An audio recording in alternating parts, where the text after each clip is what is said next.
diri. Siapa yang di sini masih suka nggak percaya diri? Acik kan Diki? Boleh banyak ya orang yang suka tidak percaya diri. Siapa yang bisa percaya diri ke Aren tuh. Nah, di sini di pertemuan kali ini, temannya mau ketemu aku ya? Ya dong kan. Oke, jadi aku minta katanya sebentar akal-akal yang di belakang bisa tidak ngobrol sama yang kali ini. Bisa tidak? Bisa. Di sini aku mau bahas mengenai rasa percaya diri. Tujuannya biar apa sih? Biar apa? Biar berani. Biar berani. Terus? Aku gagal.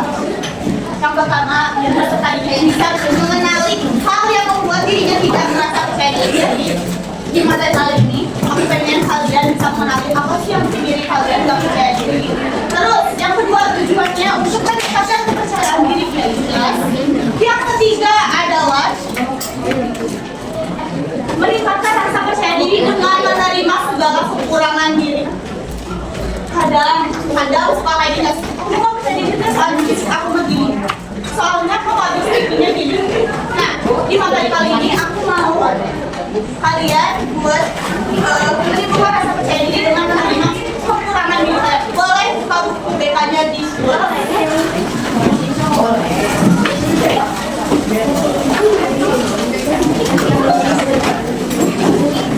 Aku gak akan ditagih, aku akan jelasin. Kalian tulis sesuai dengan pemahaman kalian, mulai dari pengertian sampai nanti di materi. Oke? Siap ya? Jadi, jangan dulu nulis. Jadi pas aku selesai jelasin pengertian itu apa, baru kalian tulis apa yang kalian. Nah, Mohon perhatiannya. Mohon perhatiannya yang belum mengumpulkan omprek MBG ditunggu segera. Terima kasih. apa sih percaya diri? Apa sih? Nah, kalau betul ya. Jadi sifat yakin terhadap kemampuan diri sendiri untuk melakukan sesuatu dengan baik tanpa rasa takut atau ragu yang berlebihan. Jadi sifat kita yakin kita bisa melakukan sesuatu hal tanpa takut dan ragu akan kekurangan diri. Gitu. Paham? Paham nggak? Itu pengertian dari rasa percaya diri. Yang selanjutnya ada, boleh ditulis ya? Yang selanjutnya ada ciri-ciri. Apa aja ciri-ciri lah? Ciri-ciri orang yang punya rasa percaya diri. Berani maju ke depan. Berani. Terus? Yang percaya diri. Apa lagi? Punya tanggung jawab. Terus?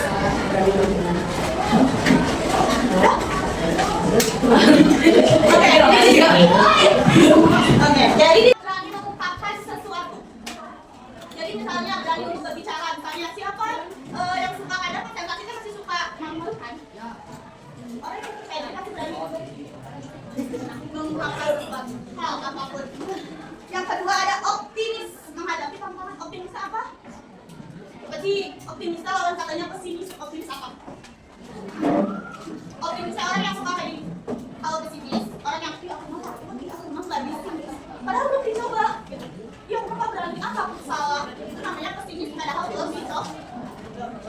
Kalau optimis berarti apa? Yang tadi pesimis. Kalau optimis berarti orang yang selalu mengungkapkan aku bisa. Aku berani. Aku bisa berbicara di depan umum. Kayak gitu. Jadi harus jangan terlalu mendoktrin diri sendiri. Aku mah ada orangnya nggak bisa. Aku mah ada orangnya pemalu. Jadi kata-kata jangan diperkecil.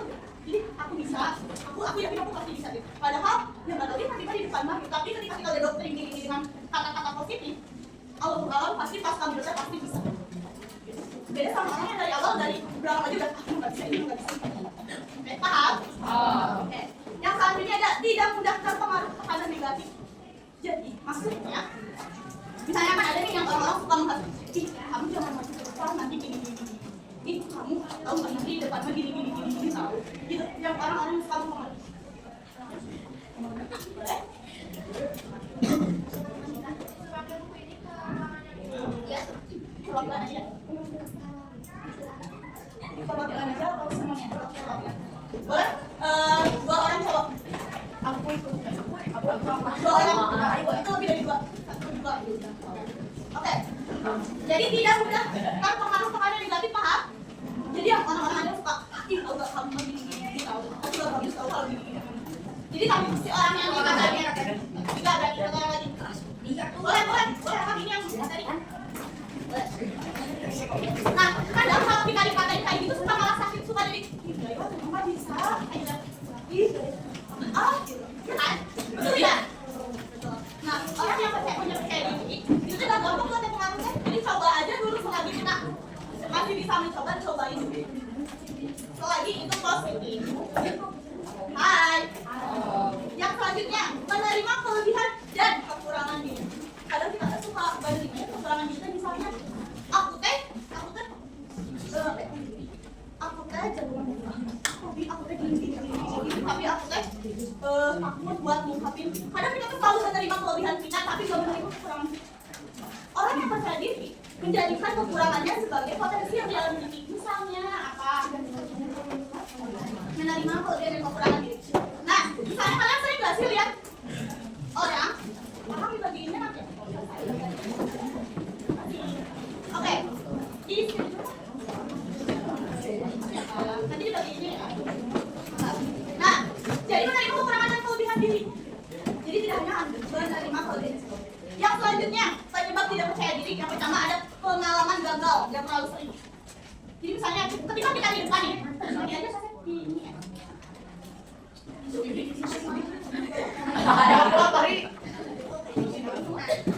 Nah, yang pertama pengalaman gagal misalnya ketika kita di depan, kita tuh kecelakaan, misalnya ada kata yang kepleset, kita jadi ya mau apa mau ke depan lagi takut gini, betul nggak?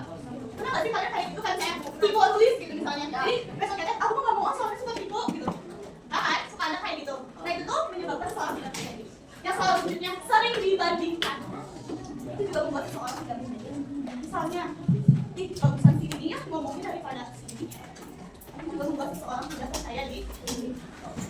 Yang selanjutnya ada dampak tidak percaya diri. Yang pertama, sulit bergaul. Rata-rata orang yang tidak percaya diri lebih menarik diri dari lingkungannya. Kayak dia lebih sering dengan diri. Misalnya dia tembak sama dirinya. Sering nggak? Terutama cewek-cewek sering nggak pede sama dirinya. Itu nggak? Nah, orang-orang yang nggak pede itu nggak percaya diri. Dia tuh lebih sering menjadi diri, lebih sering kayak dirinya. Kalau ketemu orang-orang lain, orang-orang baru. Yang selanjutnya ada ragu mengambil keputusan. Orang yang memiliki percaya diri, misalnya aku kasih contoh, biasanya terjadi di cewek-cewek. Kalau pakai baju itu pin-plan banget, konkret. Ini bagus, pintar bagus. Yang mana ya? Sering gak kayak gitu? Sering banget kan? Nah, kalau misalnya kalian udah pusing gitu, kalian nanya ke orang. Misalnya ke mama, "Mah, aku pengen pakai bajunya atau ini?" Terus mamanya, "Yang ini." "Aku pengen yang ini." Pernah nggak kayak gitu? Sering. Jadi kalian kita kepercayaan dirinya udah masih perlu ditingkatkan. Jadi pakailah sesuatu yang kalian anggap nyaman, yang kalian rasa, yang kalian rasa aku teh cocok kayak gini. Jangan pikirin apa kata orang, tapi pikirin apa yang bikin diri kalian nyaman, apa yang bikin kalian kalau keluar merasa oke aku pede, oke aku merasa cantik, oke aku merasa tampan pada itu. Gak perlu mikirin apa sih nanti kata orang. Karena apa? Yang ngerasain kenyamanan, yang ngerasain diri kalian cantik atau enggak itu diri kalian. Percuma kalian pakai kata orang bagus tapi diri kalian ini gak nyaman. Tapi diri kalian ini gak nyaman. Kalian pakai baju ini kan? Kalian boleh bertanya boleh. Tapi balik lagi ke diri kalian. Apakah kalian nyaman? Tidak pakai baju atau misal apapun itu. Paham? Jadi lakukan dari hal-hal yang kecil. Yang selanjutnya, potensi diri tidak berkembang. Rata-rata orang yang kepercayaan diri rendah karena dia menarik diri, dia ragu untuk melakukan atau mencoba hal baru. Jadi potensinya itu lebih lingkungan itu aja. Jadi misalnya, aku pengen coba ikut les ini, tapi aku mau gini nggak jadi. Aku pengen coba ini, tapi aku pengen gini nggak jadi. Jadi orang yang percaya diri rendah itu selalu mikirin, aku mah nggak bisa, aku mah nggak cocok, aku mah nggak ini, aku mah nggak itu. Paham? Nah, yang selanjutnya, aku gimana atau kenapa percaya diri harus gimana gitu kan? Di sini ada 4 strategi. Yang pertama, mengenali dan menerima kelebihan serta kekurangan. Yang tadi balik lagi, menerima diri sendiri. Menerima, aku mau kurangnya di sini, solusinya gini.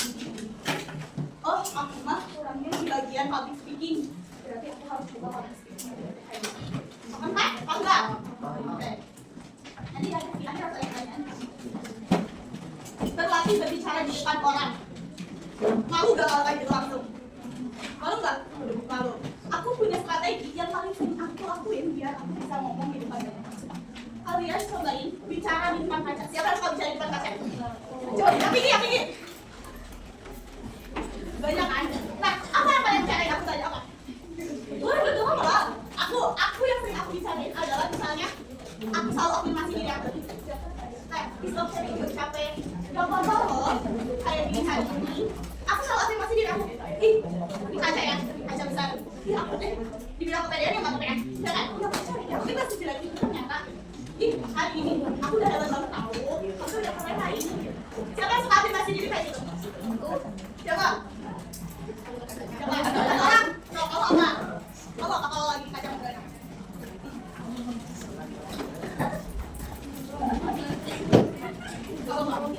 Apa? Kalau aku suka afirmasi. Terus ngomong apa? Atau ngomong apa? Oke, misalnya kalian harus mulai bisa menghargai hal-hal yang kecil. Misalnya hari ini kalian lagi hari ini kalian udah bikin happy teman kalian. Nah itu afirmasi di dalam cermin itu kayak, keren banget hari ini aku udah bikin orang ketawa. Karena salah satu cara meningkatkan percaya diri adalah afirmasi diri kalian. Aku tuh cantik tahu. Lu lihat di kaca. Aku tuh hari ini be nice loh. Aku tuh hari ini baik loh. Aku tuh hari ini misalnya di masih ada suka sholat nggak lima waktu. Nah, tapi kalau misalnya ada sholat 5 waktu, afirmasi diri. Alhamdulillah ya Allah hari ini aku udah bisa sholat 5 waktu. Itu kan bakal bikin diri kalian lebih percaya diri ketika kalian begini. Mulai terima kekurangan kalian kayak, gak apa-apa tahu. Jadi kalau it's okay untuk menerima apapun kekurangan kalian. It's okay untuk merasa pede dengan apa yang kalian pakai. Tanpa menggunakan ucapan orang lain itu lebih sehat.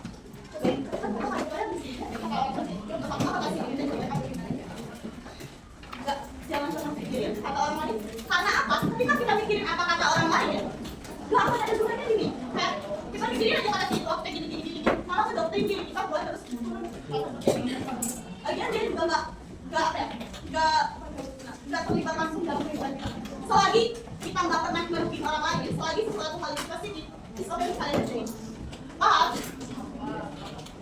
Nanti cobain ya, yang belum cobain bicara di depan cermin, cobain deh. Coba afirmasi diri kalian, coba kunci diri kalian sendiri, cobain. Itu rasanya enak banget. Cobain ya. Ya, mau dicobain nggak? Cobain ya, cobain. Di kaca kamar gitu. Cobain ya. Supaya itu enak banget kalian cobain. Terus yang selanjutnya, memperbanyak pengalaman positif. Kayak misalnya apa, Teh? Ada yang itu nggak tinggal. Nah, misalnya kan tadi memperbanyak pengalaman positif. Misalnya di seminar online, sering banget tuh di Instagram kayak daftar seminar online gratis. Ada gimana tahu berita atau ikut ikut organisasi yang memang itu kan di bidang positif. Kayak misalnya organisasi di sekolah ya, di sekolah. Itu sekarang di sini pada ikut semua organisasi di sekolah. Ada yang ikut nggak? Expo organisasi kayak gue semua harus ikut cobain pengalaman. Nah, katanya pengalaman positif. Jadi biar kita percaya diri, kita harus memperbanyak ikut kegiatan yang berbau. Misalnya pembahasan mengenai public speaking, misalnya pembahasan mengenai meningkatkan cara meningkatkan rasa percaya diri. Itu ada tuh di Instagram juga. Jadi cuma itu tools pengajaran gimana sih trik and triknya biar bisa menimbulkan positif. Yang selanjutnya ada menghargai pencapaian diri yang tadi aku bilang. Misalnya kalian hari ini kalian berbuat positif atau misalnya kalian berbuat baik secuil aja. Coba hargain hargain kayak wah kita hari ini udah membantu nenek-nenek nyebrang misalnya. Juga hargain mungkin wah hari ini aku udah ngasih makan kucing misalnya. Wah hari ini aku udah gini. Wah hari ini aku udah bantuin si mama nih sampai cucian piring beres. Wah hari ini nah kayak gitu jadi menghargai hal-hal kecil. Oke, selanjutnya aku minta tolong kalian nanti kumpulin ya di pertemuan depan. Tulis hal yang membuat kalian tidak percaya diri dan solusi apa yang harus kalian lakukan. Oke? Hal apa yang membuat kalian tidak percaya diri dan solusi apa yang harus kalian lakukan. Oke, ya? Oke. Dah. Sok ya. sekian dari aku. Wassalamualaikum warahmatullahi wabarakatuh. Waalaikumsalam warahmatullahi wabarakatuh. Makasih ya. Terima kasih, Pak.